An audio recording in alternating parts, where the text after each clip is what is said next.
राधे राधे गुरुजी। हाँ। मेरा एक प्रश्न है, मैं बचपन से देखती आ रही हूँ, जो लोग नियम धर्म कर्म से मन से बहुत भक्ति करते हैं उनके जीवन में बहुत कष्ट है। सबके जीवन में कष्ट है जो भी भक्ति करते हैं। मैं भी ठाकुर जी को मानती हूँ, उनके इर्द गिर्द ही मेरे विचार रहते हैं, लेकिन इतने नियम मैं नहीं पालन कर सकती। जो थोड़ा होता है वो मैं करती हूँ, लेकिन जो ज़्यादा नियम पालन करते हैं इतना कष्ट में रहते हैं, फिर भी उनके साथ तर पर तर ब तर उल्टा होता ही जाता है। तो कहते हैं कि ये सब कर्मों का खेल है, उनके कर्म हैं, जैसे वो कभी कुछ पिछले जन्म में किया होगा, कभी इस जन्म में किया होगा, उनका फल है उनका दुख। लेकिन मेरे को ये समझ नहीं आता कि जब कर्म करके फल लेना है, कर्म करके फल लेना है, तो वो भक्ति का उसमें क्या योगदान है, वही मेरे को।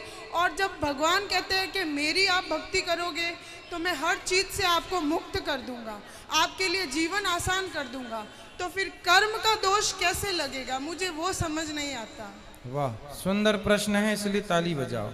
सब बैठो आप लोग। अच्छे प्रश्न पूछने चाहिए ऐसे जैसे इन्होंने पूछा। सब बैठो, पहले अगल बगल की बहनें सब बिठाओ। सुनो, इन्होंने पूछा है कि जब कर्म का ही फल भोगना है तो फिर भक्ति करने की क्या जरूरत है। सिंपल ये है। क्यों, सही है? अर्जुन भक्त थे कि नहीं? माइक ले लो, आगे पीछे की मैया बैठ जाओ। अर्जुन भक्त थे कि नहीं? जी थे ना। लेकिन अर्जुन को भी 12 वर्ष का वनवास जाना पड़ा। 12 साल तक जंगल में रहना कोई सरल काम तो नहीं है। 1 साल अज्ञातवास, जंगल में रहना, किसी के दास दासी बन के रहना सरल काम तो नहीं है। जबकि अर्जुन जैसा भक्त कौन होगा? फिर भी उन्हें कष्ट उठाना पड़ा। भगवान राम तो स्वयं भगवान थे, 14 साल का कष्ट। माता सीता तो साक्षात लक्ष्मी थी, फिर भी दर दर की ठोकर जंगल में लकड़ियां काट काट के बच्चों का लव कुश का लालन पालन किया। इसी प्रकार अब आप कहते हैं कि जब हम भक्ति करें तो फिर कर्म ही का फल भोगना है, तो भक्ति का अर्थ क्या?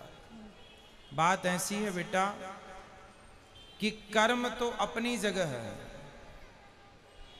कर्म तो हमें भोगनी है, हमें भी भोगना है, आपको भी भोगना है।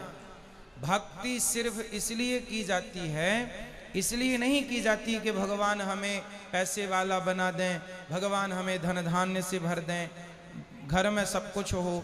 भक्ति का मतलब पैसा पाना नहीं, भगवान से बेटा बेटी मांगना नहीं। अरे भगवान की भक्ति आपको जो देगी, कोई कर्म में इतनी ताकत नहीं है कि आपको वो दे सके। अब उदाहरण से समझो, विभीषण को लंका का राजा बना दिया, क्या विभीषण का कोई ऐसा कर्म उसे राजा बना सकता था?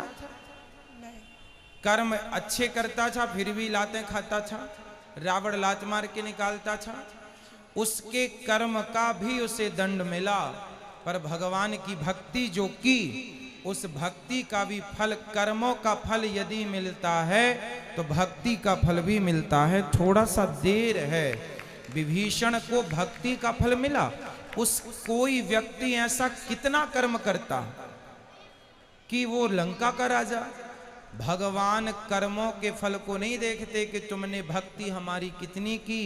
जब भक्त शरण में चला जाता है तो भगवान भूल जाते हैं कि कितना बड़ा पापी और पतित है, उठा करके राज सिंहासन पर बिठा देते हैं। दूसरा सुग्रीव, सुग्रीव भी लातें खाता था भाई की, दर दर की ठोकर खाता था, उठा के बिठा दिया।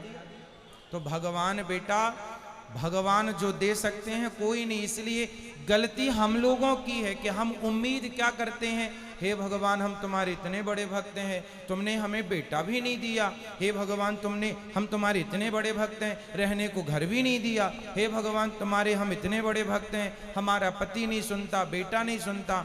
भगवान की भक्ति का मतलब ये नहीं कि तुम्हारा बेटा सुने, तुम्हारी बेटी सुने, तुम्हारा घर बन जाए।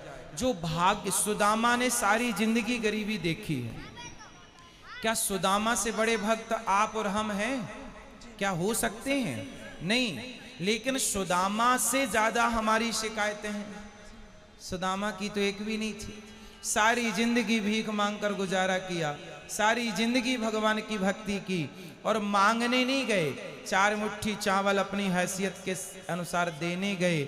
जब सारी जिंदगी उन्होंने भक्ति की और फिर भी गरीबी में रहकर शिकायत नहीं की, तब भगवान ने देखा कि भक्त पक्का है।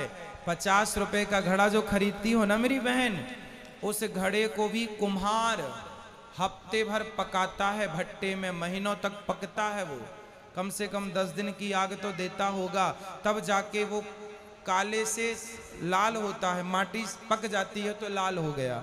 अरे घड़े को भी पकने के लिए आग में उसे डालना पड़ता है। तो भगवान जब अपने भक्त को पकाएंगे तो थोड़ा तो दुखों की आग में तपाएंगे कि देखें कितना कच्चा कितना पक्का। इसलिए हर हाल में गोविंद का स्मरण करो और ये मत कहो कि हमें भगवान से कुछ चाहिए।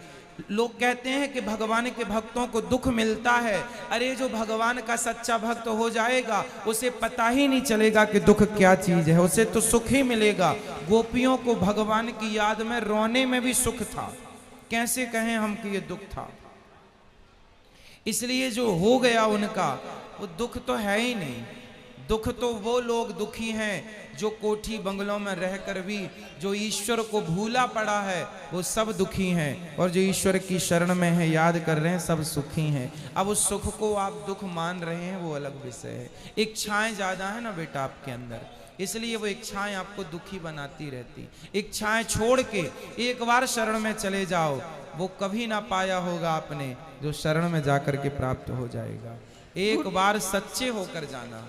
गुरुजी एक प्रश्न और है, जैसे मैं आसपास देखती हूँ, मेरे आसपास जीवन में भी देखती हूँ, जो भक्त है चलो उनका मैं समझ गई कि वो दुख है क्यों है, भक्ति का क्या महत्व है, लेकिन जो भक्त को दुख दे रहा है, जो उसको गाली दे रहा है, उसको उस चीज़ का एहसास भी नहीं होता।